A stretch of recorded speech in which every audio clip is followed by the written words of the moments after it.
Hey everybody, welcome back to the podcast. Tonight we're talking with the winners of the Kansas Kayak Anglers State Lake Roadrunner, where we could choose any state lake in Kansas. So making his first appearance on the line, and it is Brett the Radar Albright. He's new to KKA. He's a rookie this year. He finished fifth and also got big bass. Welcome, Brett. How you doing? Hey guys, I'm doing all right. All right. Without further ado, let me bring on a returning guest. In second place with 95 inches, and Mr. Monthly himself, Matt Skucius. How you doing, Matt? Good. Good. And our next guest just didn't pick the right lake. He picked the winning lake. And from what he told me, he needs to give a little credit to his wife who helped him make that decision. Please welcome the State Lake Roadrunners champion, Ernesto Flores. Ernesto, how you doing, man? I can't hear anybody, so. Nope. Can you hear us now? We can hold a sign up and ask you the questions with a sign. All right. So the State Lake Roadrunner was unique because each angler got to choose which state fishing lake in Kansas they wanted to fish. And it was, a tough challenge. Do you stay by your house and just fish someplace local? Do you go far away? So we're going to talk to these guys and get some of their information. But as always, I like to do a little upcoming events before we kick off the show. So next week at Lake Shawnee in Topeka, Kansas, is a sunflower kayak fishing series. If you haven't done that yet, check out their Facebook page. It's from 5:30 to 8:30, 8:45, depending on what time sun goes down. And best three fish. Our next event, the Trail Series number 4 is at El Dorado Lake on July 11th, and it will be should be fun. So we'd like to see a lot of people out there. So I'm gonna hand it over to Tim here and let him talk about what made these anglers choose where they went and what made them go there and all the good things that come with it. So Tim, off to you. Yeah, Matt, I'll start with you, and then once Ernesto comes back, we'll get him on here, and then Brett, I'll head to you. So, Matt, if you'd like to share, what lake did you choose, and or would you rather keep it private? And which is completely fine. Can you tell us what factors led to your decision, or do you want me to go ahead and answer that for you? Or you probably know. I got to sleep in my own bed. I woke up at I think 6 o'clock, and I was, I knew what I was going to do ahead of time, so I just went fishing. So driving 10 minutes to get there, and if it rained, I could get off the water quick and get home or get wherever I needed to. So just it has that extra confidence factor since I fish it quite a bit. I always feel like I can find something or at least locate them pretty quick and go with it. Yeah. Excellent. Well, Brett, what about you? What made you choose Lion or wherever? Well, you already give know. that one away since I saw you there. I honestly, I just fished that one because I've got a buddy who's about 80. He's fished about everywhere in the state. I'm new. I didn't know where to go. He suggested that one. So it was close enough to Topeka and never been on the lake before. So it was a nice lake. It was fun to fish. Really? You're pretty confident you were going to catch a pretty good bag there? I wouldn't say I was confident, but it was my best option. So given where I'm at in Topeka, I just felt like that was the best place to go from what he told me. So I figured I'd go down and wing it and just have fun. So, well, after last night's event, I'd say you picked a wise lake because I was going to go to Shawnee North, and I'm glad I didn't now. Ernesto, what about you?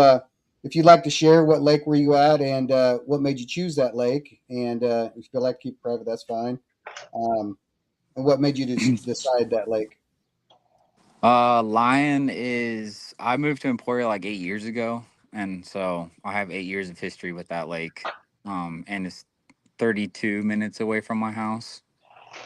But I kind of had my feelers on what the fishery was doing. It 2 years ago, it was like full of like 12s and 13s and 14s. And last year, you started to top out at like 17. So I knew there could be a chance that there were some big ones in there. It just went through like a down year, but I felt like it was on the come up and close enough. Like Matt was saying, I didn't have to get up too early and easy drive. Very nice. Tim, what about you? Where did you want to tell us where you went or not? Yeah, I mean, I went south. I went to Montgomery State Fishing Lake. The numbers were really good there. Um, I only caught 80 inches total, but it was still a fun time. I, I mean, it was tannic water, kind of dirty, muddy, but it was still fun. I had a good time. What about you, Tony? I actually went to Lion as well because I knew Ernesto was going there. No, I like follow all his social media. Make sure you follow it. So, but no, I kind of same as Brett. I went to sleep in my own bed. It's like 52 minutes from my house, so it was a little farther, but under an hour. It's an easy drive in the morning.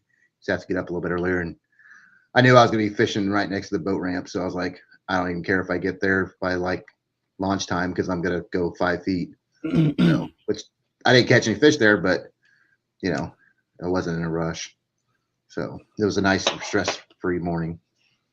So we kind of already asked the next questions, Tony, on the list. So, but Ernesto, did you have any like backup options if you were like, I mean, what was your, I was no, going to go to Geary. you got two uh, winners back to back lakes, huh? yeah, it was between that and I didn't really know. I went to Lion beforehand and was just fishing for fun and caught 84, 85, something like that. So it was like comparable to what I had at Geary, but I felt like I knew Lion better than I knew Geary and have to work for him there. And it's an hour 15. So Yeah. distance played, man, in this economy.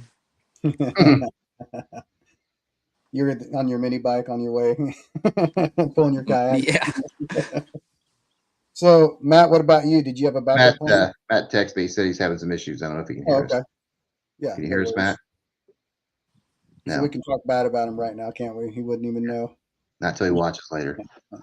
Yeah. What about you, Brett? Did you have any backup plans, or was that your plan from the start? Or It was kind of where I was leaning. yeah, I didn't really specify in the first one. Like, I'm pretty new back to the state. I grew up here in Kansas, been in Georgia the last 3 years. So I haven't really fished any of the lakes within a reasonable range of Topeka, which is where I'm at now. So honestly, my other option, I thought about Shawnee, like you said, but yeah. everything I heard, it was a lot of smaller fish. So Mm-hmm. I was either going to go to Lion or I was going to go up to, what's it called, Nebo or whatever. It's a really small one, but never been there before either. And just honestly picked it Lion because it was a little bit bigger, like got a little more water to fish. So Well, you chose wisely. I live about 18 minutes from Nebo Lake, and it used to be an excellent lake, and it's about 26 or 29 acres.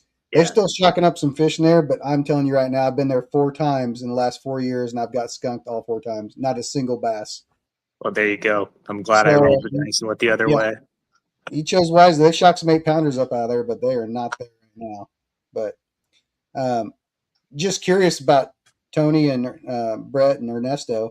Did you guys have any problems running into each other? Because, like, did you ever feel like you were on top of each other's spot? Or Tony, you want to start with you?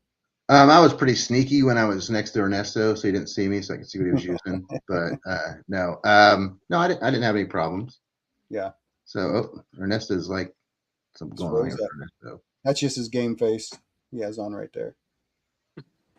Brett, what Yeah, about you? Did you feel that lake was crowded, or did you feel like you had Jeez. plenty of room?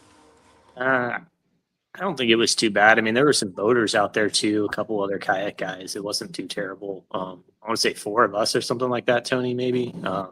Yeah, it was you, me, Ernesto, and Jeff. Yeah. Mm-hmm. I think the closest I ever got to you all day was I went the opposite direction from the boat ramp in the morning. So, Yeah, and I don't think I saw Ernesto until he got back at Wow. the end of the day. So, yeah. So Ernesto, did you feel like it was a crowded lake, or where you had plenty of room, or you were fishing probably somewhere different than the rest of the guys, or I don't know if he can hear us. Oh, can you hear me, Ernesto? There you go. Oh, I think we lost him again. Yep. It's that country internet. Yeah. What about you, Matt? Did you have a backup plan, or was there no backup plan? There was no backup plan. I was gonna stay where I was. Very nice. So, Matt, we'll go back to you. Were you looking at numbers or big fish? Were you looking to get just a bunch of numbers, or just looking to, hey, I'm going to knock this thing out with some monsters? I figured the numbers would be there. That wouldn't be an issue. But as far as finding the quality fish, it was going to be a little different, difficulty level. Just because everything is flooded around the lake, so they got tons of places to hide right now.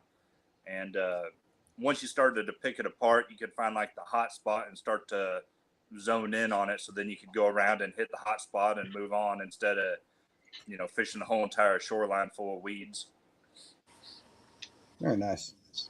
Ernesto, what about you? Were you looking at numbers, or just, I mean, you could catch your numbers there, or were you looking for just monster quality fish, over 18s or? Yeah, I was fishing for big ones. Yeah. I think you can beat Lion up from 0 to 10 and catch smalls, but you got to go 10 plus to find the quality. And that kind of was what I was focusing on. It's just dragging deep. I've got a specific question for you, Ernesto. I seen you throwing a G crack with looked like a bladed jig tied on to something. I had not seen that. I don't know Yeah. what that was. I usually follow stuff pretty close, and I was like, what the heck is he using? I don't know too many people that use the G crack, so that was pretty impressive. Yeah. I was dragging that around on a Carolina rig. I only have like 4 left. Yeah. And then I put a swivel with one of those chatterbait heads as so wherever the weight is, right, and then I guess you would call it the swivel. Bendy. Just to make more noise. Yeah, I put one of those chatterbait blades on there as the swivel, so it'd like rattle whenever I was dragging it too. I don't know if it worked, but it was cool because you feel stuff. You feel it thumping Yeah. like a chatterbait. Interesting. That's pretty cool. Brett, what about you? Were you looking for just numbers, big fish? And yeah, kind of like we talked about the other night. Right. I'm happy anytime I get to an average of 18s, so that makes my day. So probably more going for numbers and just kind of exploring the lake. I honestly went out with the goal of I'm going to circle the entire lake because I've never been here. Yeah. And just cruise, and that's kind of what I did. So. Hey, Tony, do we have questions for Brett, like how he got started into kayak fishing? No, I forgot to add those in, but you can definitely ask. I mean, if you don't mind, how did you get into kayak fishing, and did you ever do any tournament fishing before this, or how? This seems like I noticed last night you're getting to be a little bit of a hammer. So Not getting, he is. Let's not push it too far. Yeah, no, I mean, probably a little different start than most of the guys in Kansas. I fished tournaments in high school out of a little boat club that was down in southeast Kansas for a while. Probably didn't fish a tournament for 10 years, moved around for school and stuff. Ended up in California, and that's kind of where I got into the kayak stuff. So it was an easy way out there to actually get out in the ocean and try and get on like the yellowtail that are out there off the coast. So oh wow, I did that for a while. So I didn't probably bass fish seriously for 15 years. It was all about getting in the kayak, paddling out a couple miles, getting through the surf, go catch bait, drag the bait around for 8 hours, hope to get one bite kind of thing. So that's where I picked up the kayak. It was just out there. I mean, living space is a premium, so you're not really going to have a boat.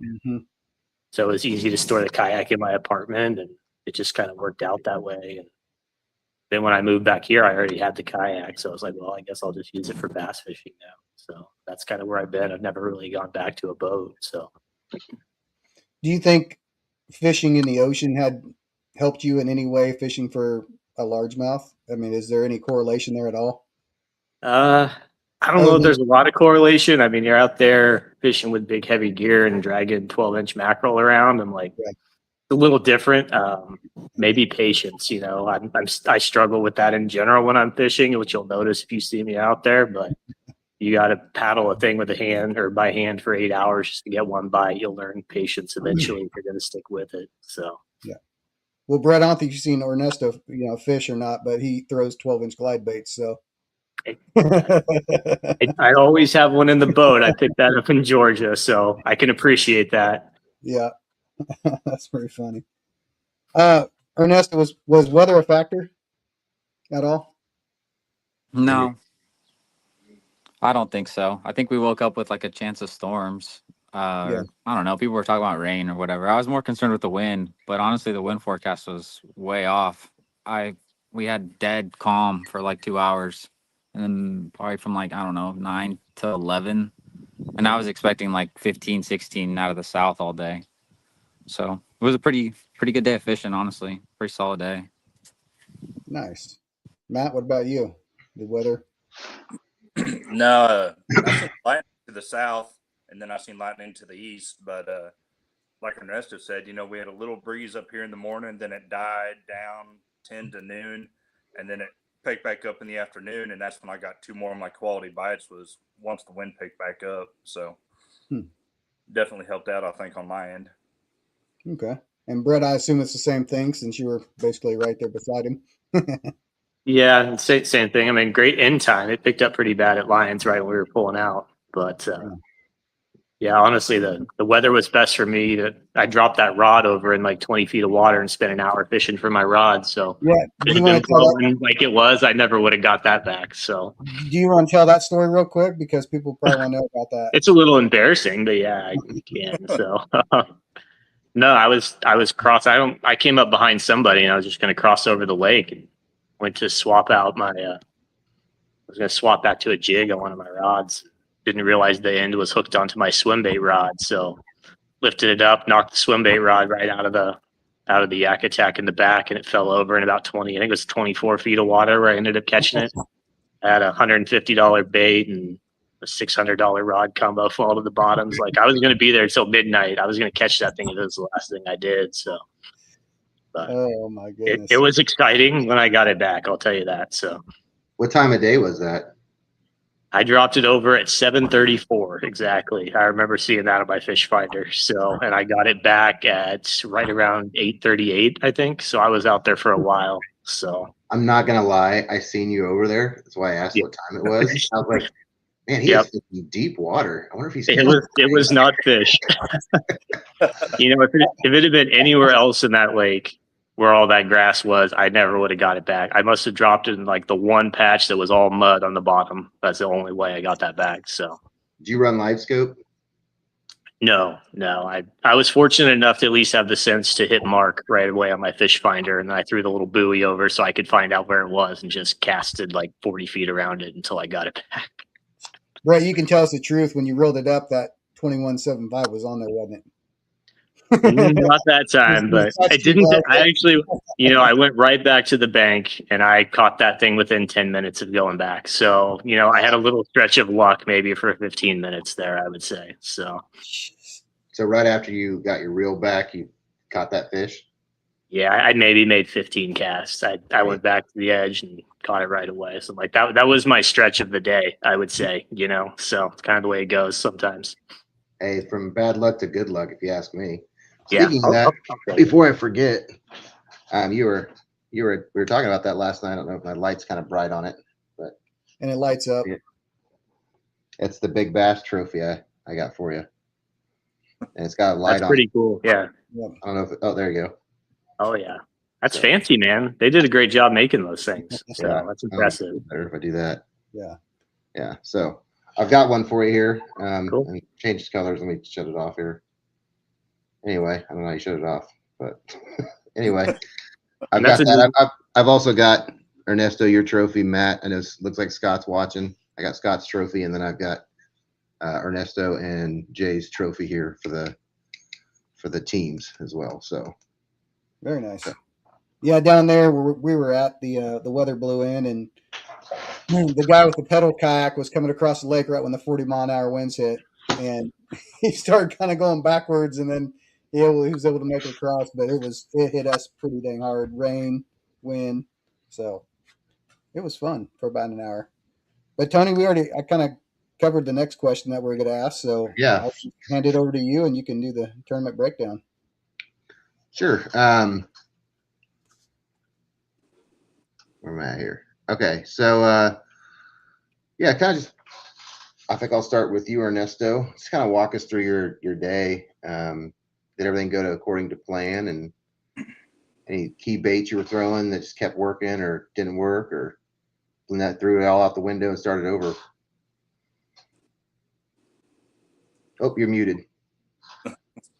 I pre-fished the day before, and I guess the biggest takeaway was that I pulled up to a spot right off that island and had 4 and like 7 casts. And it was like a 17, 16, 16, and then a 19.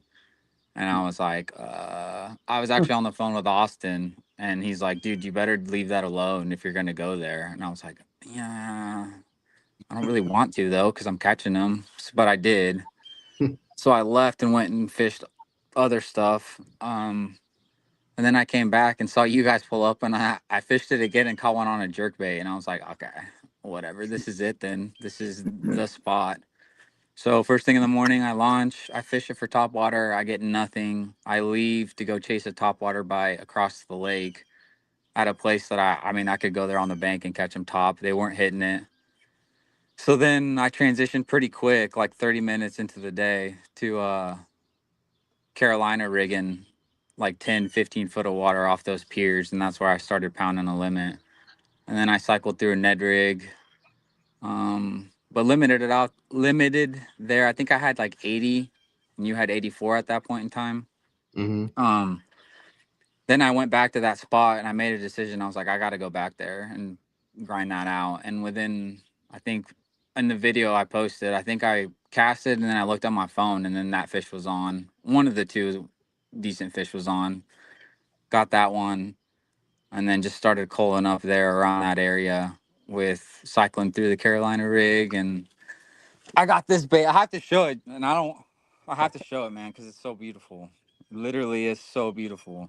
Like, I'm gonna spotlight you I here. threw this, and this is what I caught 4 on 6 the day before and had it in the arsenal for the next day. But this is what the big one came on. Yeah, just a silver chatterbait. And then I caught another few decent ones off this Tokyo rigged Koiki bouncing it. So everything was really bottom bouncing, really just being patient, finding clumps of grass and dragging. And that was my game plan. And I think I had like 90 some at like 7:30, 7:45, 8. It was super early because I texted my wife and she's like, dude, what is wrong with you? I was like, I don't know what's going on, dude, but it's crazy. I'm telling you. And then, yeah, I cooled up. I didn't catch a fish from like 9:30 to like 1:30. And when I cooled up with another like 18 and 3/4 or something like that. So that's how my day went. It was awesome. Had a great day. I'd Hey, say so. Ernesto, who makes that chatterbait? It's Strike King. It's a Thunder Cricket. Okay, it looked different, that head on there.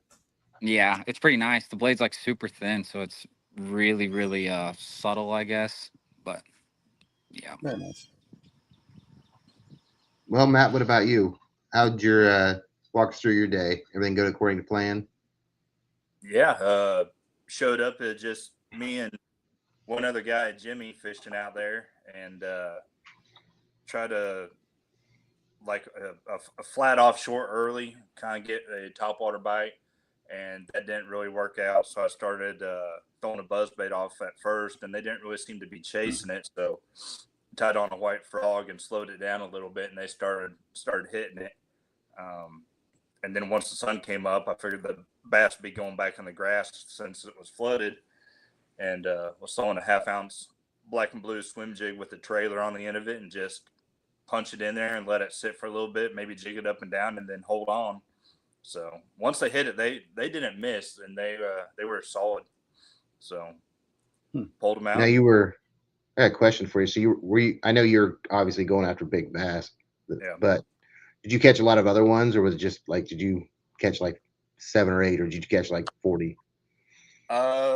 So beforehand, I imagined I'd be going through a lot of fish that day, and I've taken my drive out recently on the Gnar, and I got like a white PVC plate bolted down to it just so I don't get a lot of water coming in. And I had taken a tape measure and measured off the edge of my kayak out to 15, 16, 17, and 18 inches. That way I didn't have to grab the board for every fish. I could throw it on, throw it inside my kayak and just do a quick measurement. And if it wasn't going to help, it was automatically going back in. But I think something that helped out at Gary's like a self-draining lake. It has an overflow. So when the lake goes up real high, it will self-drain until it gets to that cutoff point, I guess you'd call it, where where it equals out.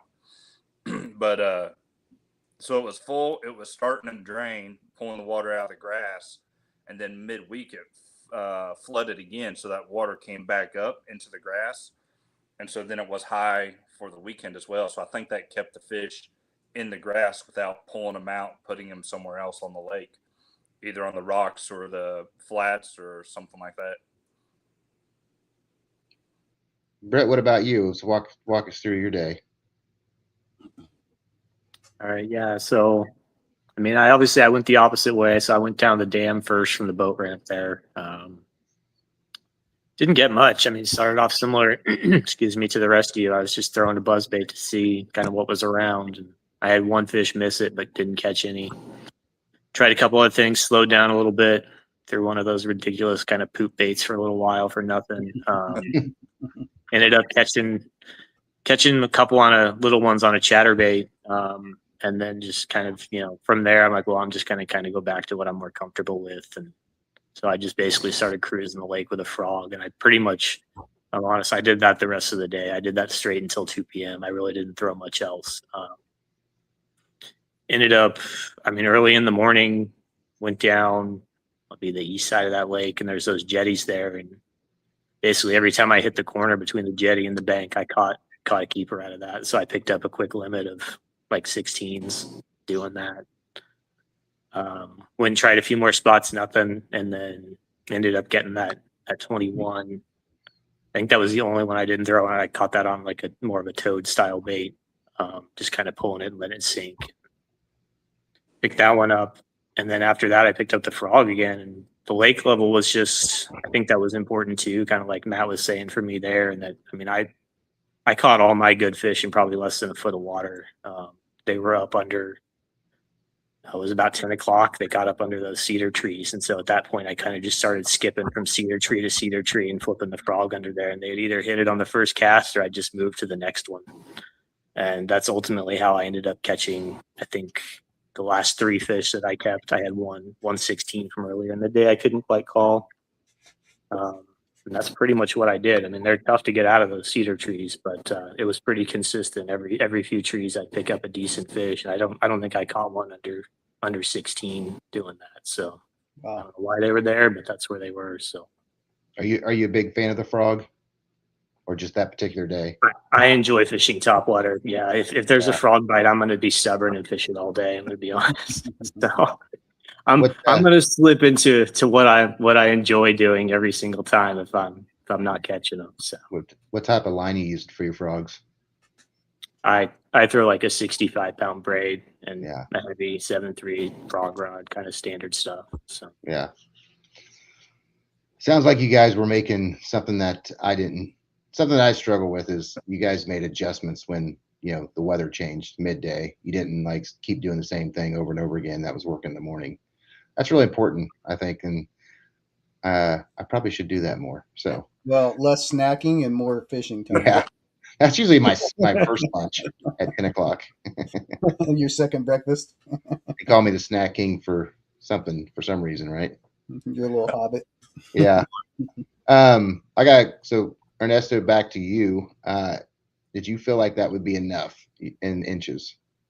Because it's state lakes, right? Like that's a lot of lakes to choose from. There's lots of big fish out there. Did you think it was going to be enough?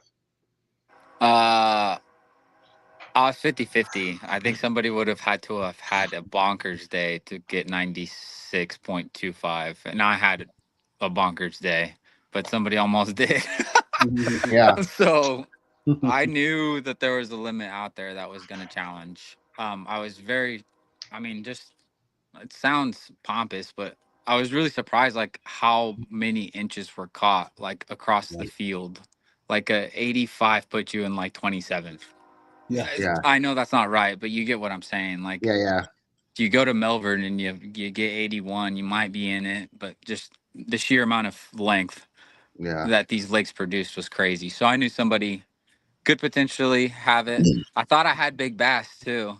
That one stung. I was like, oh, and at the same lake, bro. Come on. But You already have 2 big bass, don't you? Yeah. yeah, but I wanted a glass trophy. I'm not gonna lie, I wanted the sweet, but Yeah. You want the Brett hard said ones. otherwise. He caught him. He found him way different than I did. That's crazy. So, yep. Yeah, me too.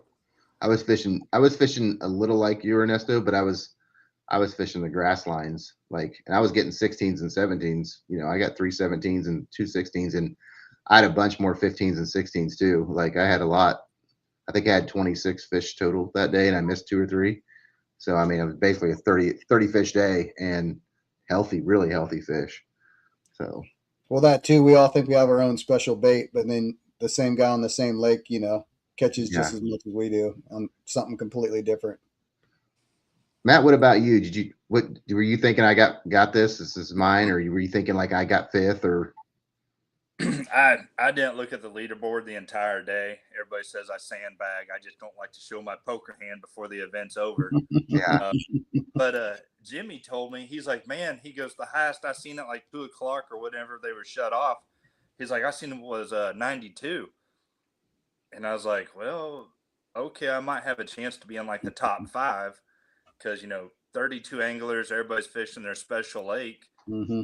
I was like, it's going to take a lot of inches to win, or get in the top 5 at least. So I was kind of doubting myself, but then later on, 7 o'clock when you guys did the podcast, and I heard like 5th place or whatever it was like 90 inches. I was like, man, I might have a chance. And you got to 3rd, and I think 3rd was like 92, and it's like, my goodness gracious.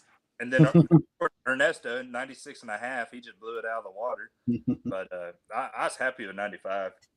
So yeah. I don't think anybody can complain about a 95-inch day, win or lose. No. Not at all. Nope. Yeah, I think actually Ernesto. I think Ernesto had 95 and a half before it shut off, didn't you? Yeah, 95 and a half and pulled up 18 and a quarter, 18 3/4. That fish was huge. I thought that fish was huge. Well, almost. I think the record is actually 98 inches, caught by Daniel Maffei, down at one of the Roadrunners down south. But I think 96 is second. I don't think I haven't, at least in the 4 years I've been, I think the biggest I've seen is like 95 and a half or 95, but I think 96 is second in the club ever. Well, Tony, there you go. El Dorado next month, smallmouth. You can get 96. Yeah. 96.5. I'd be happy with 9.6 inches. I might head down there on Friday just to see if I could have done good on Saturday. Anyway, but yeah. So, Brett, did you think we talked a little bit about the big bass last night, but did you think you had big bass? I mean, I know you said that was your second biggest in Kansas year caught, or longest wise, or Yeah, I caught a 22 back when I was like 15, and I've been trying to beat that ever since. So I beat it in Georgia, but not in this state. I mean, I figured I'd be close with that one. I mean, there's some guys in here, even from afar. There's names that I recognize before I even move here that fish with you guys. Sorry, Matt, you're one of them. So, but and I know that, like you said, they're all out fishing lakes that they're familiar with. They've been fishing for years, and it's like someone's going to have a spot, that they go to, and they've got a stash of fish that they can hit. So I figured there was a decent shot at it. But yeah, it's never one of those things where you're like, yeah, I got that before it's done. But yeah, it seemed to finish about where I was feeling. It was like I was thinking, if you get near 90, you'll be in the top 10, and 90 should win. So we just had 2 people that crushed it at the top. So yeah, I figured it'd take at least 95 to win, but I didn't know what. I mean, really, I actually thought it would come south the lakes, but I know there was a lot of rain down there, and it was a lot of Mhm. mud and So I was like, I don't know. It was kind of like last year when we had the North State Lake or North 75 shootout with like Pony and Banner and stuff, and you're like, surely it's going to come out of Pony, and then it was just that torrential downpour, and then once again I went to the right lake where Matt won it at, actually at Banner Creek. Mhm. I went to the right lake this time. I just didn't. So I had the right idea. Just What not. you're saying, what you're saying is we just need to figure out where you're going and just follow along. Yeah, yeah. You have a good chance. I do a lot of research, but apparently, Tony told me to go there, and I was like, "No, I'm going south as far. I'm going to Oklahoma, basically." I shouldn't have, I did. but So I pulled I up to. Go ahead, Tony. Ernesto, it's not on the list here, but I got a question for you. Being in the not to bring up your job, but being a smart man that you are when it comes to fish science, right? How old do you think those 20, like that 20-incher was in that lake? 5 to 7, somewhere around there, depending. I Really, mean, that's it? I would have they'll guessed older. they'll top out at like 8, 9 years old is Mhm. the oldest, and then so they got to get to 20 pretty quick. Yeah, Like those that get to 20 are just the best of the best. They eat the best. They're just efficient. They were the best of the best in the lake, and they out competed all the others, especially on those small state lakes where you got like recruitment overpopulation issues, a la Douglas and hmm, Lone Star, where you got an abundance of like 12 inchers. If you get 20s, those are just the kings of the lake, and yeah. they So, can what eat about like a anything. 24 or a 24 and a half, Ernesto? I don't know if I've ever seen one in the state, but it's got to be like 10, 10, 9, 10. I mean, Our brother has a 24 and a half on the wall. It was 8-1, but it was blind in one eye. It was real skinny. It probably would have been over 10, I assume, or right at yeah. 10. But he has it mounted on the wall, but it was 20. I think it was 24 and a half Yeah, from Kansas. you can kill them. Take the head odorless out of the dome, and then slice them, cut them like a tree, and then find out how old they are. That's what we do in the Really? field. So if you really wanted to, it's just it's hard to say without actually knowing, but I can give you an estimate. Um, Do That those small fish that just don't lake get that old. Yeah. Yeah. that lake is healthy, and it's got so much forage. I mean, the crawdads in there are crazy. Like you could go down there and like I seen like 7 of them just on the boat ramp when I was pulling out in the middle of the day, and you could go down there and have a crawfish boil easily. And then the bluegill, tons of bluegill. The bluegill still doing really good in there. I didn't fish for them at all. It's bluegill and red ear, and then that lake's actually been sampled for crayfish abundance, and it has one of the highest crayfish abundances in the state. By like, I'm telling you, like 15 times the next lake that's ever been Yeah, sampled. it's ridiculous, and a lot of snakes too. Yeah, yeah, It is. it's it's a good lake. You Yeah. know why that is, Ernesto? Why it has so many more crayfish than the rest? Yeah. I know the species that's in there, but I would have to think it's probably live bait related. Um, the crayfish world is kind of confusing because they're used as bait, and so like the northern crayfish that are there, they honestly occur a lot throughout the state, but it's hard to say whether they were like there was a native population there beforehand. But I'll just say like the conditions there are good for crayfish, whatever Yeah. they may be. Whether it's probably vegetation related because that's what they're eating. So well, I guess they're eating a lot of anything they can get in their Do they eat mouths, like but zooplankton, or is that too small? I think they would chow down on just about anything that's decomposing in the lake. So Yeah, it's amazing. I was there, I don't know, it was like 4 years ago. I was camping, and I saw a guy, he had a whole 5-gallon bucket full of them. He was mhm. gonna do a crawfish boil. I was like, that's pretty awesome. Yep. It's a clean lake, and it's very pretty too. Mm-hmm. So 32 minutes. yeah, 52 for me. I'm actually might start going there a little more frequently. So Well, now the juice is out. It's gonna suck. yeah, yeah, because all the 12 people that watch this, I got what I needed out of that lake, man. I got what I needed. yeah, I've been out there before and caught no fish too. Like, yeah. history, like Mhm. we've had some battles before. Hmm. And it's kind of great for kayakers too because it's not humongous. So, and you don't get a lot of boats speeding through all that grass and stuff because yeah. So, all right.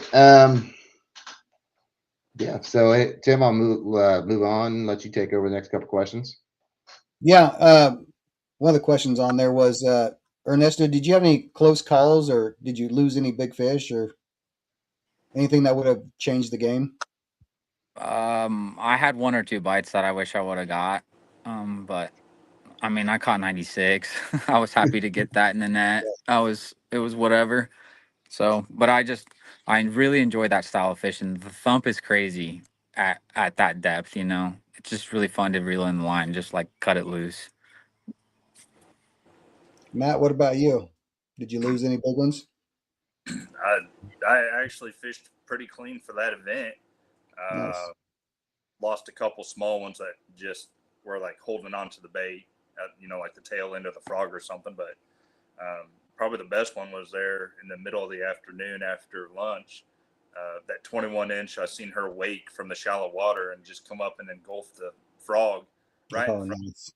And so I was shaking just a little bit. I thought I missed her at first, and then I felt the tug on the line. I was like, oh, she's still there. Just got to get her in. So probably looked like a 7-pounder, didn't it? Oh, it got the heart thumping, that's for sure. Yeah. I was telling Ernesto that I was watching his video, and he's like taking the bait out, and I'm seeing his hands. I'm like, yeah, that's it. That's what you're looking for. That adrenaline rush. He doesn't like it. Brett, what about you? Did you lose any? Other than your rod? Yeah. Other than that.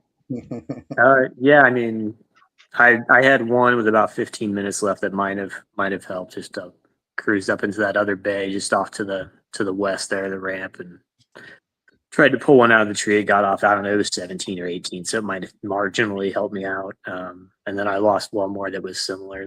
Kind of like I said earlier, once you're way back up, 5 feet with a frog under those trees, there's just so much for them to tangle in. Mm-hmm. The 118 that I did have, that one actually ended up getting tangled. That was a close call for you. It stayed on, but I had to basically put the Hobie all the way back up in the tree and lay on my stomach. A couple of boaters got to watch that one, watch me try and grab that out of there to get it out of the tree. But yeah, those are probably the only 3. I mean, it wouldn't have been enough to make a huge difference probably in terms of where I was at. Maybe would have added an inch to my total. So, but it was still fun. So, Brett, do you use a net? Or do you pick them up by your hand? I have a net, but I'll use it if I get one on the swim bait or something. There's too many trebles in there for me, but I tend to grab them by my hand and just get them in that way, or just flip them into the kayak when I'm fishing like that. I mean, if they're not hooked well, I'll try and whip the net out. But yeah. Okay. Tony, what about you? Go ahead. I said, Tim, I'd ask you, but we don't have enough time to hear about all the fish you lost.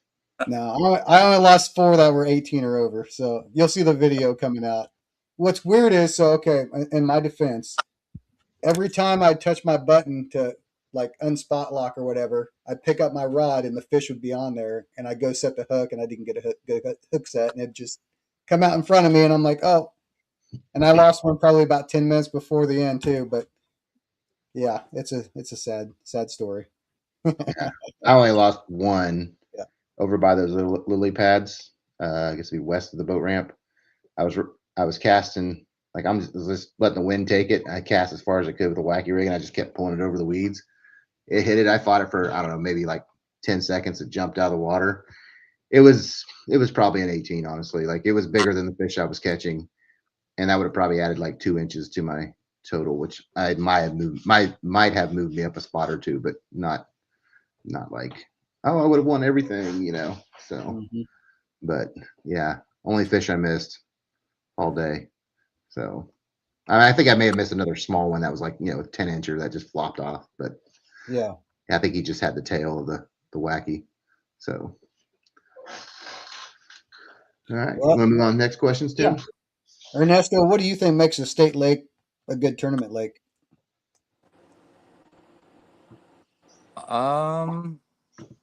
Like the event in general, or just a lake like Lion? Yeah, like any lake. Like, what would you think makes it like, hey, I'm going to go here for a state lake? Yeah. I've been on a lot. I've been on a lot of these waters, and I've seen a lot of these fisheries through the last 8 years. So I guess I have a little bit of insight just with the day to day. But grass. If I was coming at it from like an angler perspective, I'm gonna find grass. If there's grass in the lake, it'll have pretty decent fish. Bass love grass. It's like I feel like it's their number one preferred habitat. And then if they can't find that, then it's rocks. And if it's not rocks, then it's trees. And so you find a state lake with grass, you probably catch bass or bluegill. Yeah. It just supports more ecosystem, more wildlife. So Ernesto, do those have you? I'm sure you've been on a shock boat. How do those probes go in the water, or do they stay on top? And then how far down do they shock the fish up? So those fish that are in the numbers, let's say a good number, they pick. Is that 35 bass over 15 per acre or per hundred? How does that work? Yeah, so each biologist will do 10-minute runs at each lake and they will count how many fish they caught in that 10-minute run. And then if they caught 10, that will be 60 fish an hour because you did one 10-minute run. So you'll do 6 sites for 10 minutes.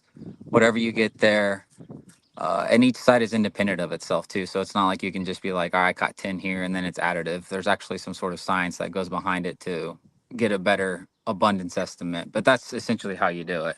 And those anodes will shock down to, depending on the conductivity of the water, which is like how salty, how conductive it is to the electricity that's being put in the water.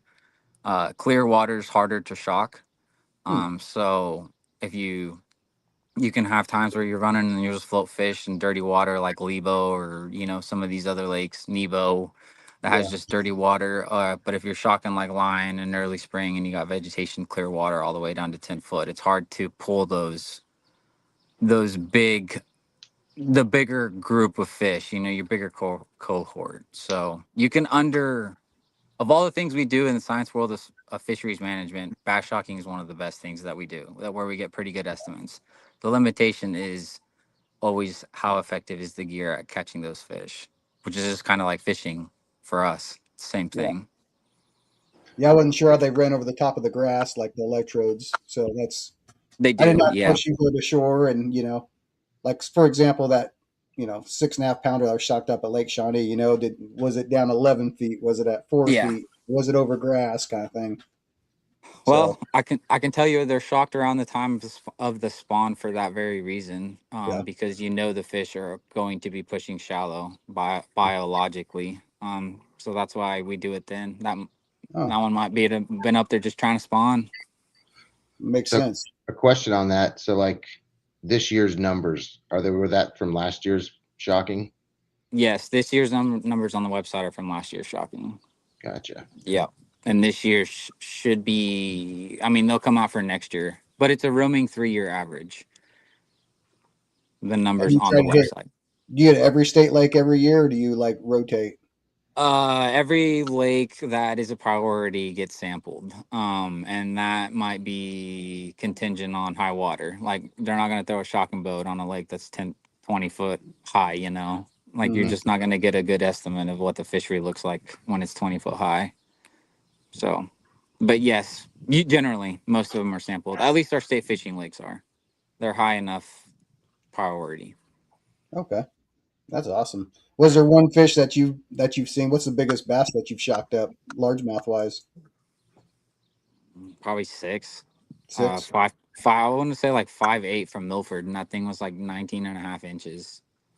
And it Was it a was five. smallie? It was a largemouth, and it was Really? 5'8". Very But nice. now I've seen them bigger angling. Yeah. Hmm. Isn't that funny? Yep. It's weird how that works. Yep. Well, Matt, what about you? What characteristics makes a state fishing lake a good tournament lake? Well, Obviously, you after listening to Ernesto, I'm just going to watch his Facebook page, watch his video. So, no, I agree with Ernesto on a lot of that. Some of the lakes that look real good with all the grass and all the forage, they can be stunted, like we all know. But I do look at the fish reports that they do put out to maybe help get an idea. But I think there's lakes that fish better than the fishing reports, which I'm Mhm. thankful for, Mhm. because I think if the reports showed how well they fish, they'd be a lot heavier pressured. I mean, yeah, it gives a guy a good idea of what's there or what to at least look forward to.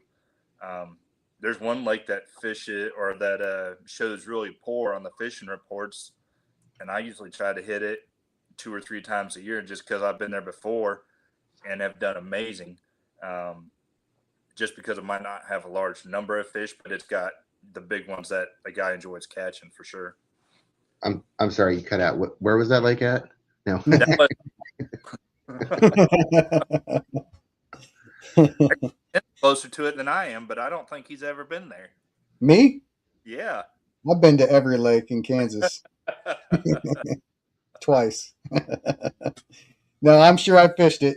I'm closer to it. Yeah. I know what lake you're talking about, but I'm not going to say it here. You have to tell me after the show because I guarantee I fished that You thing. should know. You've been fishing it quite a bit, Tim. Shh. No. Brett, what about you? What do you think makes a good state lake? The characteristics that you're looking for. I mean, I'm not sure if I've been here long enough to answer that question, but from what I've heard today, it's apparently just if Tony's there. So that's the place to be. It's true. It's true. No, I'll just go back, I guess, kind of, reasons I choose to fish in Lions. I mean, it's what I feel comfortable fishing. If I'm going to be in a tournament, I'm better off feeling comfortable than pressing my boundaries in a tournament. So it's going to come back to the same thing that both Ernesto and Matt like, then, grass. And for me, something up shallow that I can fish. So I'll fight my way through however many small fish I have to find the ones I need. But yeah, so it's probably more of a comfort thing. If it's a lake that's just all rock, all deep fishing, you're probably not going to find me there for a tournament. So. Okay. Tony, I'm going to ask you the question too. Well, I'm a horrible person to ask this because you picked a couple good spots in the past.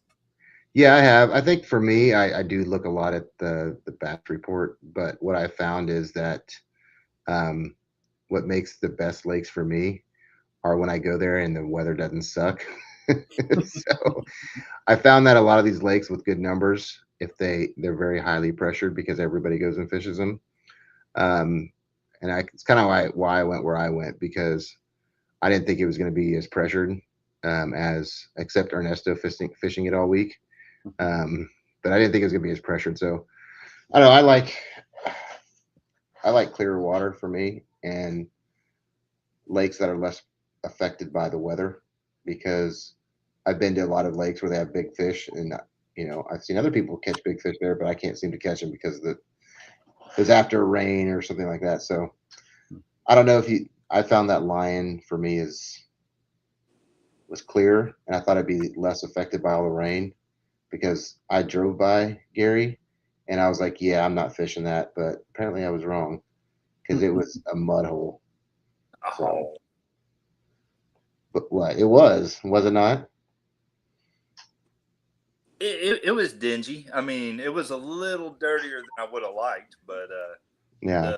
Before that, it had more clarity, and I almost want to say it fished better the weekend before. With more clarity or with more mud? I'm sorry. No, more clarity. It was more visible. Yeah. So, but yeah, I mean, yeah, Gary's no fun to fish. Yeah, it's sucks. Yeah, I wouldn't go there. I wouldn't go to Lion either. Yeah, I definitely would not go there. It's people steal all your stuff there. That's where the bomb was made. Yeah. There's always biker gangs out there, I mean. No, that's Shawnee North State Fishing Lake. Yeah. That lake is scary. Better bring your Glock with you, boys. They do need to do a little road maintenance down there, I can say that much. Yeah, it's pretty bad. It was all rutted out. Yep. But I got some more questions here, but we kind of went over all this, Tony. So, yeah. Well,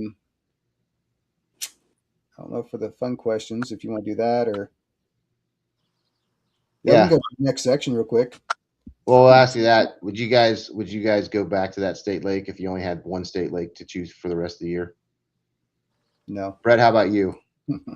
Would you go back there if that's the only lake you can fish for the rest of the year?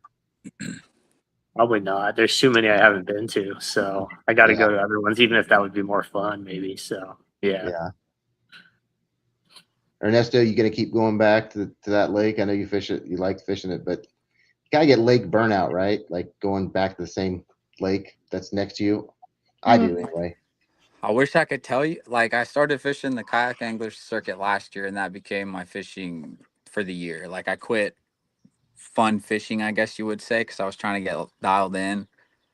So I went through a breakup with line last year. Probably fished like before that. Probably fished like 20 times a year, but honestly, before that, I was just kind of turned off because I felt like I had gotten what I needed out of line, and that's what's so crazy about this tournament. Is you go back, and I go there the first time. My wife outfishes me 30-8 on a Ned rig.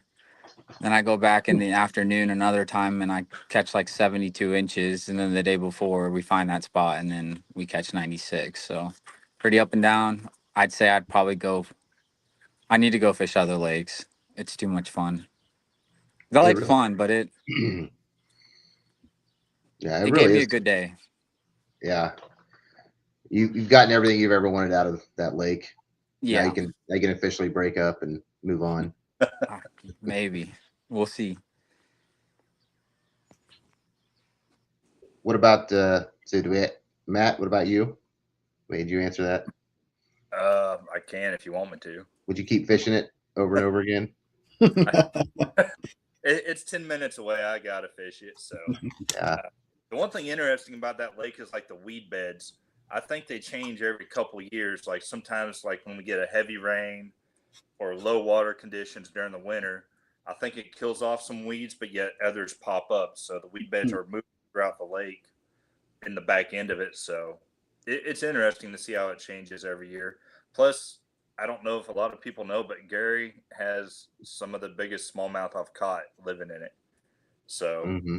it's they're very few and far in between, but there are some big ones out there. Yeah. Does it have a lot of small ones and then like your handful of big ones? No, it's just big ones. Really? Between me and Neil last year, we caught 5 over 19 inches out there. And I don't know how they got out there. I don't know if somebody dropped them off or if they transported them or maybe KDWP put a few in there to see how they would survive. But it's always fun to catch one because it's like the gold star of the day. You know, you caught a smallmouth out here. They Ernesto, is it illegal to take them from Milford and put them in there like Matt did? Nah, it's illegal. You can't move fish.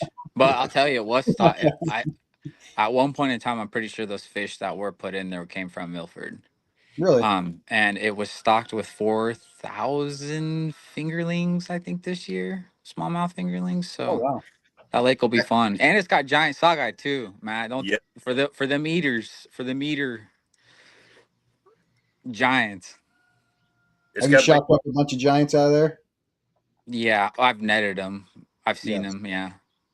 It's got, So how long will it take for those fingerlings to get to a decent size, 14, Uh, 15 inches? 3, 4, 5 years. Yeah. Mhm. So it'll take some time, but they got an advantage. They're fingerlings right now going in. I'm going to put a note to fish it in 4 years from now Yeah. on Yeah. my phone. We need to get some of those down in some of the pits, man. Some of the Mineland wildlife area.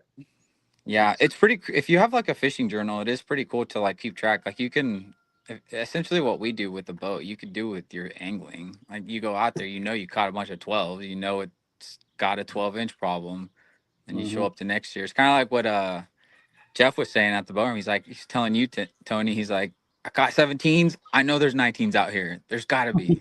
Yeah, He had a beat definitely. on it. Yeah. Matt, what were you talking about before? I was just gonna say that Gary's got big flathead too that a lot of people don't talk about. Very nice. So, Brett, this may not be a question for you. Would you say, from what you've heard other people talk about, would you say Lion might be the most underrated state fishing lake, or do you know of another? Yeah, my experience is fairly limited to Butler and Cali for other state lakes. So Cali's garbage at the moment. So, Hmm. but yeah, I mean, I don't know if it's underrated. I mean, like I said earlier, I mean, my buddy I used to fish with who knew about it up there. He lives 2.5 hours away and he fishes it. So Hmm. it's maybe not quite as underrated as you may think. So Yeah. Matt, what about you? What do you think the most underrated lake is? Oh, Scott's going to hate me for this, but I think it's Butler. How many times has he gone out to Butler and absolutely whooped us on that lake? I I don't know. That's one of the things I did. I went out there 2 years ago, and it was just after rain, and it was chocolate milk, and I couldn't get on a fish to save my soul. Tony wanted me to go out, and I'm like, I'm good, and he didn't. I caught like 3, but they were all like, average fishing that I could caught next door in my neighbor's pond, So,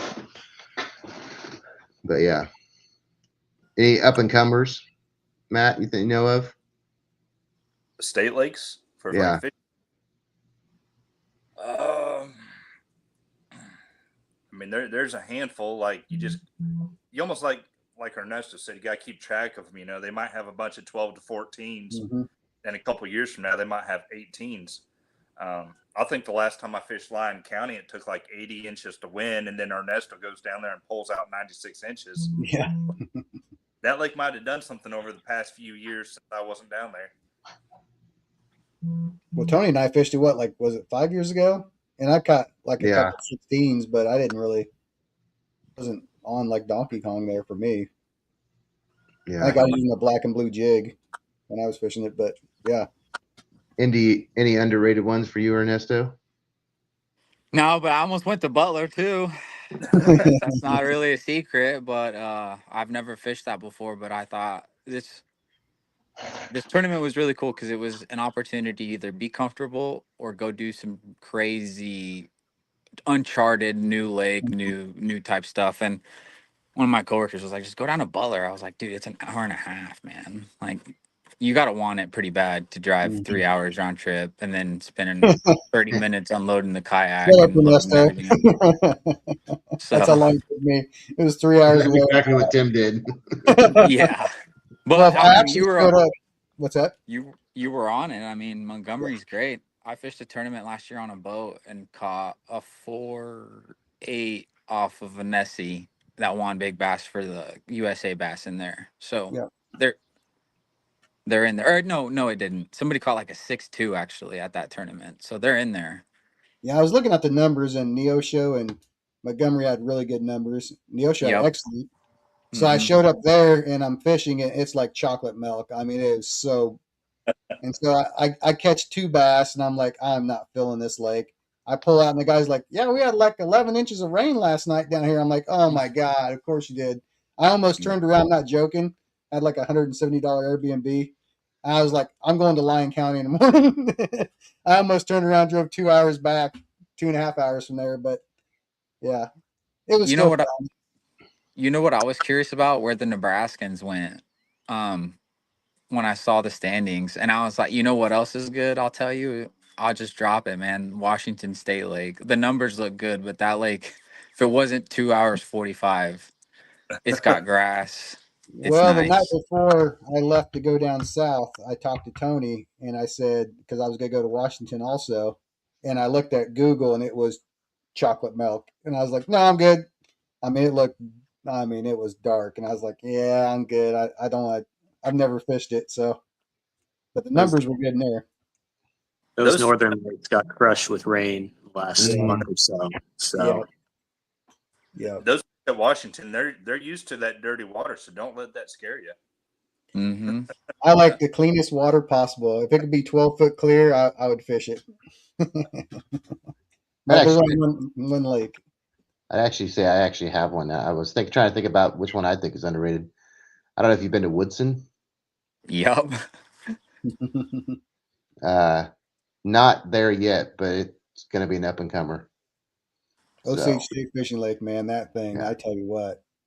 So Woodson's a pretty lake, really pretty lake. I don't think the bass are quite big enough yet to win a tournament there, but maybe a few in there. But I think the next 2 years it's going to be, you're going to be pulling out 18s regularly out of that thing. So It's the one Yeah. they drained, right? What's that, Brett? Didn't they drain that one a few years back or something? It's been about, I think it was like 2015, 2014. Longer. Okay. They That's added me Nah, losing track of time as I move around. So it was low. It was like really, really low, like 6, 7, 8 foot low, and came back up.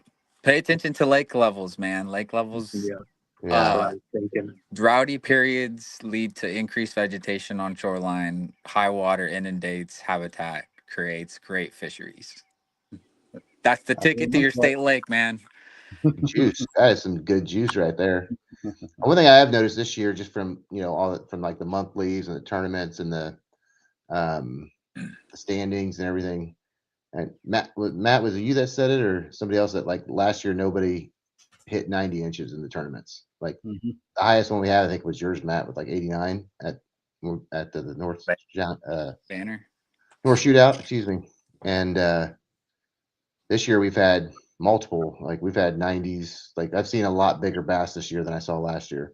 So monthlies and big bass, bonanza. Even Melbourne, yeah. Yeah, even Melbourne. So like Melbourne was shocking. I think the most out of anything. It was ridiculous that I like that just blew everybody out of the water. I was thinking like 85, and it was like what 93? Is that what Cole had? 93, something like that. Cole Yeah, was on one. Yeah. yeah. Matt, I'm going to be nice to you this month, Matt. I'm not going to get over 100 this month. I'm going to relax. I'm going for numbers this month. So you guys are safe this month. Yeah, I'm going for numbers. That number is 105. No. You might get 101, but I don't know Yeah. about 105. We'll see. So. You want to go to the next question, Tony? Yeah. You can ask the next one. Yeah. Ernesto, I bet you should have used more, but you didn't. Apparently a frog. Yeah. Dude, I love frog fishing too. Mhm. I've had a good day out there frogging, not as good as you did, Brett, but when they hit it, it's pretty nasty. Like I had those where you just cast and they hit it right off the top. But I threw a popper and a walker, and I never switched to a frog or anything. And my popping action wasn't very slow. It was kind of working at burning it. So frog.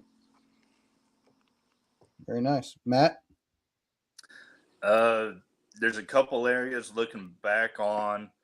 I think I possibly should have picked up either a chatterbait or maybe a crankbait, done some ripping through the grass just to see if I could have found something different. But I just stuck with what was working. I mean, it's hard to deviate and find something else. Very nice. Brett?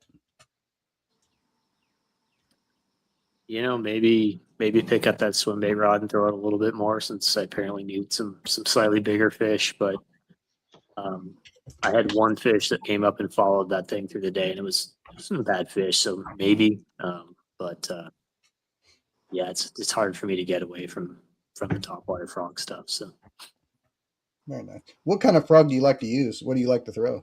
Is there one in particular, like a name brand? I remember, say it's like copper or something or other. I used to just throw the Spro ones, but the plastic's a little softer on the. It's like a copper wave or copper wave frog, something like that. It just seems to get a little better hookup ratio. So, Very nice. You ever boil your frogs to get them softer? no. Just when I eat the frog leg? I probably could have with those Spro ones. They're a little stiff. Tony, what about you? Is there For something me? Yeah, I actually something I enjoy throwing, but I don't throw enough, is just like a Texas rig crawl. I enjoy throwing Texas rig crawl. I know it's good stuff, but I don't throw it enough. Even had it tied on, should have thrown it more, but I don't know why I didn't. I think I get on that bite where the fish are biting them, and I'm catching decent fish, and I just stick with it instead of trying to like, oh, I should still try something new, and I just didn't. So, say Texas rig crawl. So nice. All right, next one. Let's see here. Ernesto, what's the longest drive you've ever made for a fishing trip?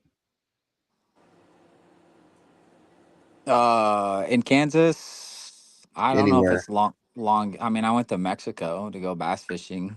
Do you But drive there? no, I I flew. was like, dang. Oh, you say drive? Oh, you can do it. Yeah, drive or fly. That's fine. Oh, Yeah, to the world, Mexico, and then in Kansas. I mean, it felt like an eternity to drive down to the pits. That's accurate. Yeah. So Matt, what about you? Years ago, qualified through USA Bass, and then went down to Wichita, hopped in the vehicle at Terry Knuppel, and we drove all the way out to Georgia to fish USA Bass and like national qualifier. Wow. So, yeah. Very But nice. yeah, I agree though. Driving down to the pits, that just seems like to take a whole day to get down there. Once you're there, it's great, but it just seems to take forever. Then you get to your pit and you got both Boydens there, and I just followed Tony. He said, "Hey, go here. I'm catching fish." I was like, "Okay, I have no other place to go," and then end up getting fourth by luck. Nope. We lost Matt for a Yeah. minute. Yep. Oh, there he's back. There you go. Yeah, I seem to be finding some good spots this year, but they can't seem to pull the fish off of them. Tony slowly paid me back for all that time. Yeah, that's what I told Tim. I mean, for those that don't know, Tim's really got me into.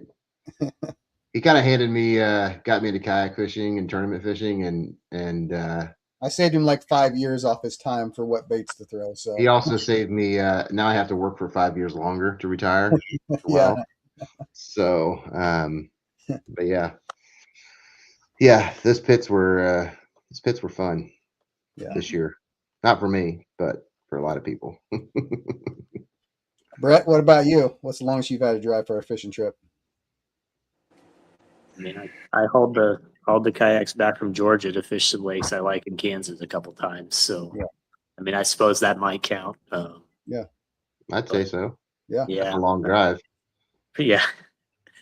Yeah. Curious, which lake did you fish in Georgia, Matt, for that USA Bass deal? oh my God, Clarks Hill Reservoir. Okay. Yeah. I never fished that one. So I was just wondering if it was one I'd been to. So, but The guy, the only thing I really remember is the guy I drew on day 2. He said he had a Triton 22 XD, like the biggest you can get. And he goes, wear your gloves, wear your stocking cap, wear a jacket, have a face mask. We ran like over 30 miles up into the river on that lake. And that was the longest boat ride I ever been on, but the water was like glass, and we flew all the way up there 60, 70 miles an hour. Just absolutely nuts. yeah, that's something else. I'm not a big fan of speedboating and those things. So, Yeah. Tony, what about you? What's the longest trip you've taken? Well, last year I went to Lake Havasu for a Bassmaster, just because I wanted to do it, and went and saw a bunch of stuff along the way. Visited some friends in New Mexico. Went to Arizona, California, Nevada. Saw the Hoover Dam, Grand Canyon. That was 20 hours, 21 hours. So quite the drive. So I think you and I have been on your longest trip together, haven't we, Tim? We went to Port O'Connor in Texas. Yeah. Fishing, but About 12 hours. Yeah. 11, 12 hours. Yeah. That is not for me in my kayak. I'm good on that one. Yeah. I had something take my bait out and snap my 30-pound braid like it was nothing, and then threw back out there and caught a redfish. So was it redfish, bonefish? Redfish. Yeah, it was a redfish. Yeah, redfish. But I don't know what the first thing was, but it was big. Well, Ernesto, would you like to see the state Roadrunner come again next year, or would you like to pass, like to do another leg? nah, it's fun. It's a good tournament. I had mixed feelings about it, honestly. Yeah. Just because I had come off the pits, and the pits really took my soul. They'll take So- everybody's soul. They So have. yeah, but it's a good it's a great layout. I'd like to see it come back. It's fun. Okay, Matt, what about you?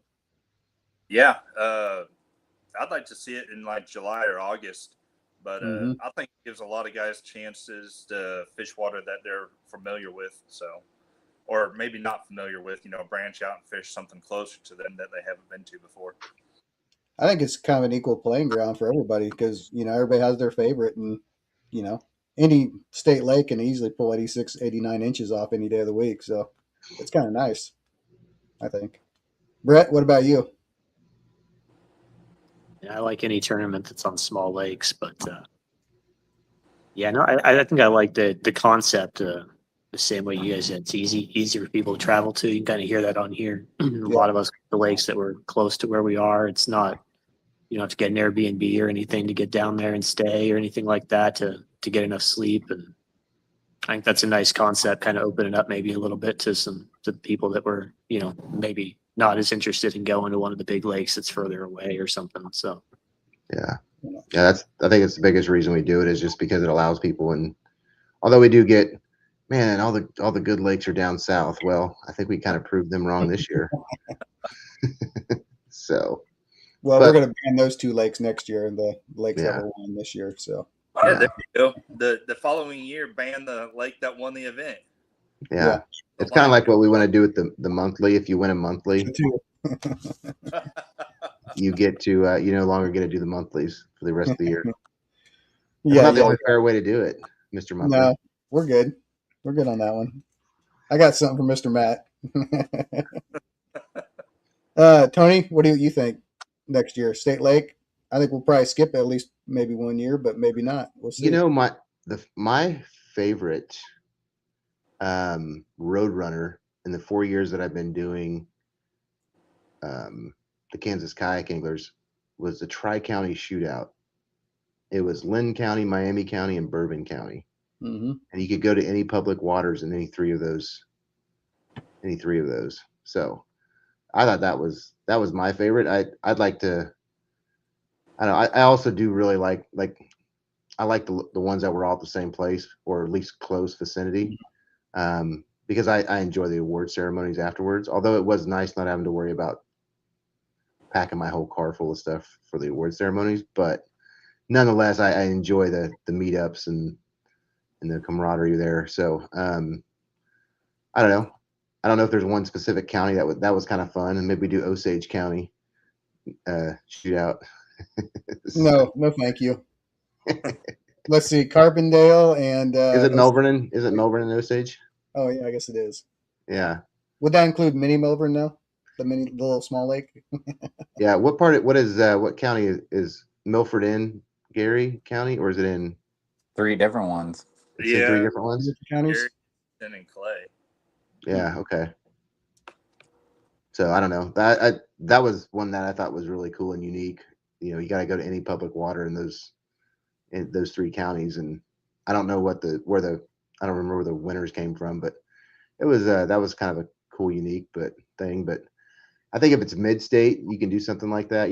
Like in my opinion, Milford's kind of a good middle of the state, even though it's not middle, but or Wilson's, good middle of the state, wherever, some people have to drive 3 hours, but I think the majority of our people in there that are members and that do the club and do them are, more so from, I don't know, from like Holton down to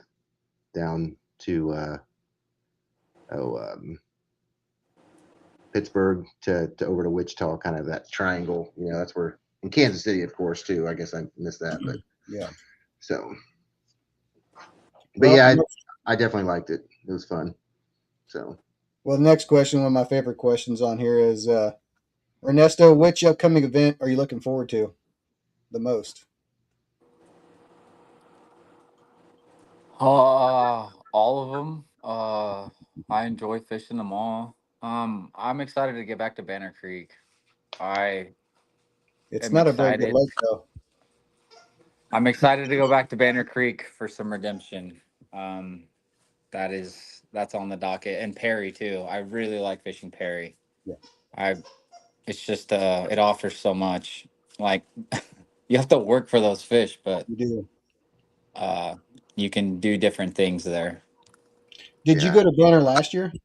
Yeah, but I didn't have my trolling motor then, and I broke one of my props on my pedal drive, so I was really hampered fishing. And that happened at like 7:30 in the morning. So I was stuck to fishing non-tree, basically where I could hang on. You gotta watch those trees back there on that west end. They will take you out. Yeah, They I are learned pretty that. thick. They are very thick.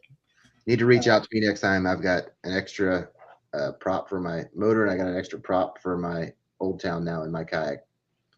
Yeah, All the hardware to fix it. So appreciate it. Yeah. Which one you looking forward to the most coming up? I think the North 75 shootout. Look Yep. forward to that. So, see if I can't do a repeat of last year. Have you ever fished pony, Matt? Oh yeah, yeah. Have you? Okay. Fished that with the Flint Hills Club back in the day. Yeah. So, It's not very good either.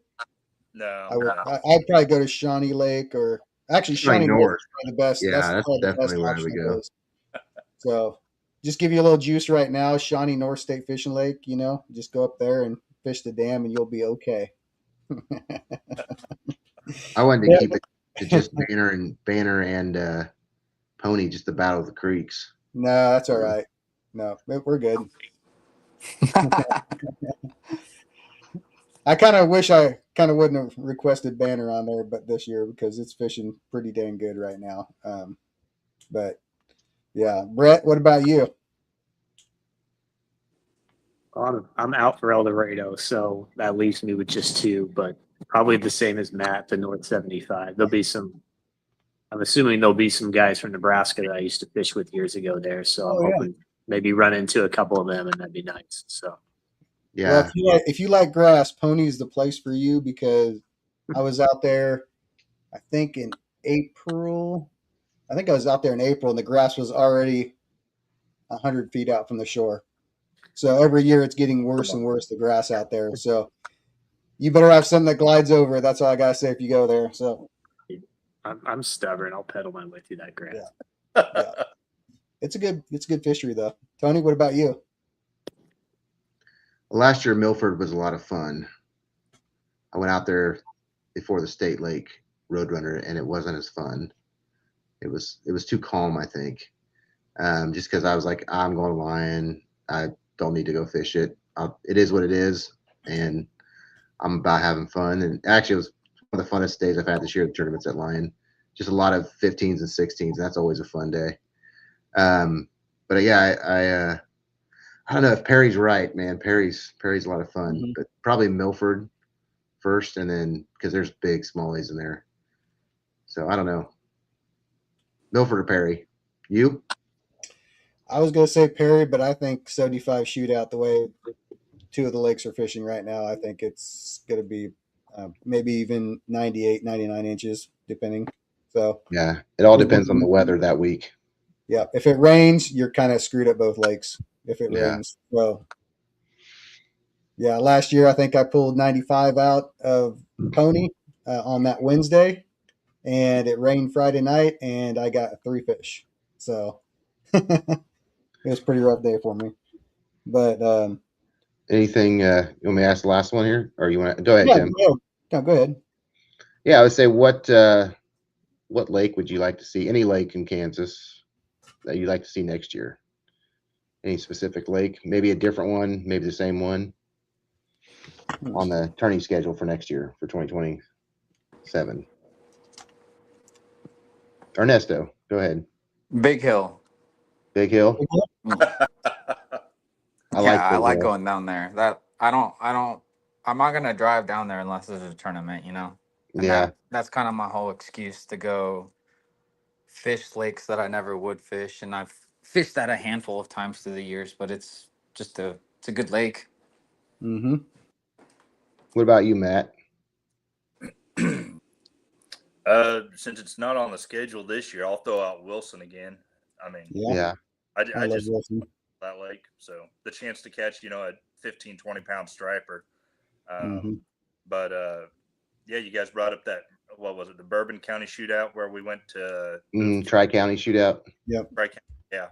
That was fun too. Maybe one year do the 75 North and one year do the Tri-County, Yeah. Mm-hmm. I do miss Wilson. That's a good lake. Brett, what about you?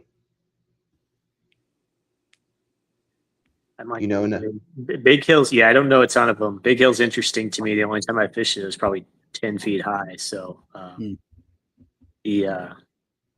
I'd probably copy something like this and do like a community lake shootout or something as opposed to a state lake shootout, because I do know there's some really, really nice Community small lake like, shootout. community lakes out there where it's like I know a couple where I could probably, on a good day get closer to 100. But yeah, You talking about the one up by the governor's mansion? No. no, like the city lakes out there, the smaller ones. I can't remember the name of that program they were able to join to have the state help them out manage them years ago. But Oh yeah. there's a few out there that are pretty solid. So Yeah. Tony, what Yeah. about you? Community lake There's shootout. Oh, go ahead, Sure. Ernesto. Go ahead. Yeah, that program he's talking about, it has like a bunch of different like you could go to the power plant lakes north of Manhattan, like Jeffrey Energy Center.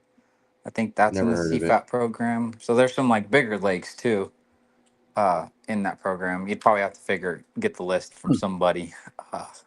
Like Wolf Creek. Oh, you're cutting out a little bit, Just Ernesto. getting out. Matt, what about you? Oh, we already asked you. Yeah, you're asking me. Yeah. I think I don't know.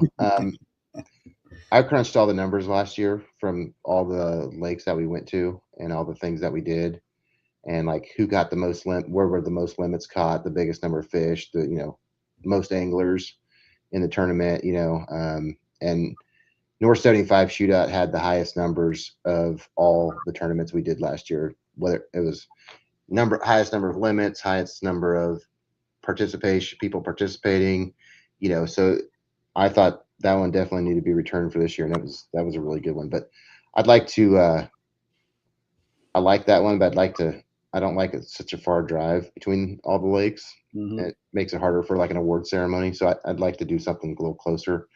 I like the Bone Creek and Fort Scott and Cedar Creek. That was pretty cool for a Roadrunner. I don't know. I actually kind of want to go back to Big Hill myself. Yeah. So I'm actually going to vote Big Hill. Do it early though. First tournament Yeah. so that grass isn't all the way up in it. And I forgot about Cedar Bluffs. Definitely had Cedar Bluffs in there, but it's such a long drive for most people. Oh, it's a long drive. So, all right. Well, I think that wraps us up for tonight, everyone. Guys, if you want to stay on for a minute after the show, we'll chat a little bit. And for $10, I'll send you a link and you can join the show. No, I'm kidding. That should be a thing, after show party. Hold on, let me write that down. Yeah. We got to retire I have someday. to figure out how to do that. So any final thoughts from anyone? Ernesto, any final thoughts? Things? Matt? Brett? So I do got one question. At any point during the day, did Brett and Ernesto tell you what they had, Tony? And maybe clue you in what you were wrong? What do you mean, like how many inches they had? Yeah. I mean, I didn't talk to Brett I don't think I talked to you until the end of the day. Did I, Brett? I talked to you at the beginning and then at the end. I think there were like 30 minutes left. I crossed paths with you at the same spot we departed in the morning, right at the boat ramp. I think we went opposite directions again. Yeah. And you didn't. But I did ask you at the end of the day. I was like, "Are you having problems loading fish?" Because I didn't see it. He didn't have. But Ernesto was putting them on there all day, and I'm like, Jesus. So, but yeah. I don't use Turn-X very often, so he was helping me out with that to make sure I wasn't screwing stuff up. So I appreciate that. But I got a sweet shot of Ernesto in the morning, like with the sunrise coming up back. So, and then I didn't really see y'all maybe once or twice the whole day, Ernesto, other than to be like, dude, you're killing it. Like that was about it. Mhm. And you were kind of like, I don't know, man. I don't think it's enough. So, Yeah. so, but yeah, it was. I didn't really see them all day, honestly. Like, it's a big enough lake. I think more than 10 people on there would probably be a little too many, but 4 or 5, yeah, not bad. So, all right, Ernesto, social media shout outs. I know you got some new stuff going. If you want to share it with everybody, we'd love to hear it. Yeah, I don't know what to do really, but you can just find me on the socials, I guess, and follow. I'm just gonna be documenting the tourney grind, honestly, for the rest of the season, win or lose. And it's fun to make videos, and it's fun to have a GoPro and relive those moments. And yeah, I like editing and posting and stuff. So if you find me, Ernesto Flores fishing. Fish Flores. Fish Flores. Yeah, 3. Yeah. Cool. Matt, I don't think you do much on social. No. We would like for you to start recording though and sharing it. With Yes. This group is fine. You don't have to share it Tony with and I will buy you a GoPro if you record Yeah. video, so we know your ways. Brett, do you do any content creation, any social media stuff for fishing or anything like that? Or I'm afraid I'm like Matt. I'm a ghost on social media. So yeah.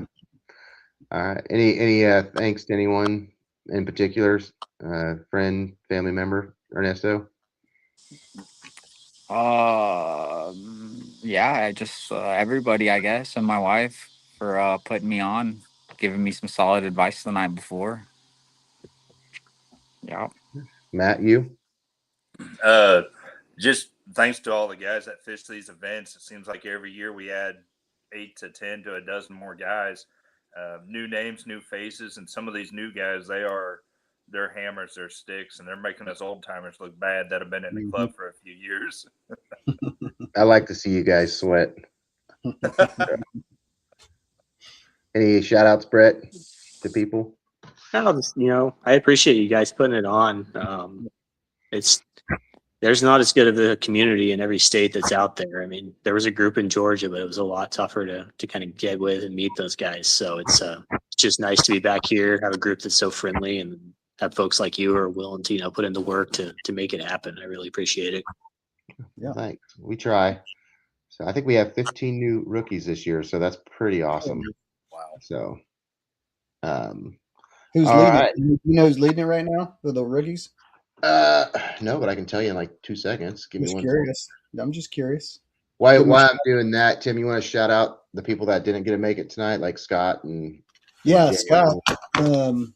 He got what, third? Huh. And there's Koike there. And then our sponsors, of course, which I just put my papers away. No, it's all right. So Scott Reese got third. He couldn't Correct. make it tonight. 1 inches. Yeah, and then did I not update that? Darn it. Okay, and then Scott, and then who got fourth was Cole Spriggs, and of course Brett got fifth, and then team winners and Big Bass, and then team winners was Ernesto and Jay Schwartzkopf. So Jay's always in there, isn't he? He's in there is. one way or another. So what I have now for ROI after I need to go out. Well, I need to go make some edits on this. I forgot to change the names on the ROI of the lakes, but that's okay. It looks like right now in first is Cameron Nuss.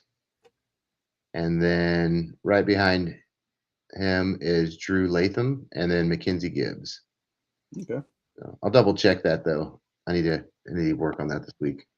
So Very nice. But yeah, we have Cameron, Drew, Mackenzie, Kenny Underwood, Joseph Nafziger, Brett Albright, Sean Casey, Jeremiah Becker, David Hutzel, Travis Faust, Jimmy Stats, Britton Gideon. Wow. Chung Pham just signed up, Drew Wittingen, Greg Clements, Vic Bloffus, and Stephen Davis. So that's, yeah. Heck yeah. I don't even know how many that is. But yeah, we got a lot of new rookies this year. So shout out to them for. And what about AOI for the veterans? How's that looking? AOI, Cole Spriggs has got 292 points. No surprise there. Clayton Westgate's got 291 points, a point behind him. Jay Schwartzkopf got 279 points, along with, he reached out to me. So Mark Pontucci has also got 279 points tied for third. Oh, wow. And then right behind him is Tim Boyden. You know that guy? No, he's in fifth, technically. There's a lot of fish. And he's got, so it's the first two is a very close race. Second, third, or first and second is a very close race. Third, fourth, and fifth is, but honestly, we have 4 more tournaments left this year, and it takes your best 4 tournaments. So someone could knock it out of the park the next 4 tournaments, like me, maybe. I don't know. No.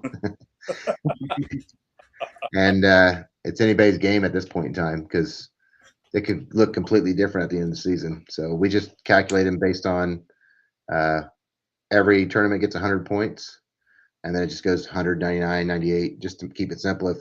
If the person who gets third is not a member, that doesn't roll down. So like if third place is not a non-member, then fourth place will get it's 199, 96 or whatever it is. So just trying to keep it simple. Unless we start getting like 50 plus people in tournaments, then we'll might change that up. But until that, it's just easy to calculate. So anyway, All right, we'll stay on the line for a little bit, guys, and we'll close it on. everybody, thank you for watching tonight, and we appreciate Ernesto, Matt, and Brett for coming on. Yep. Congratulations to all the winners and top finishers. We hope to see you at El Dorado.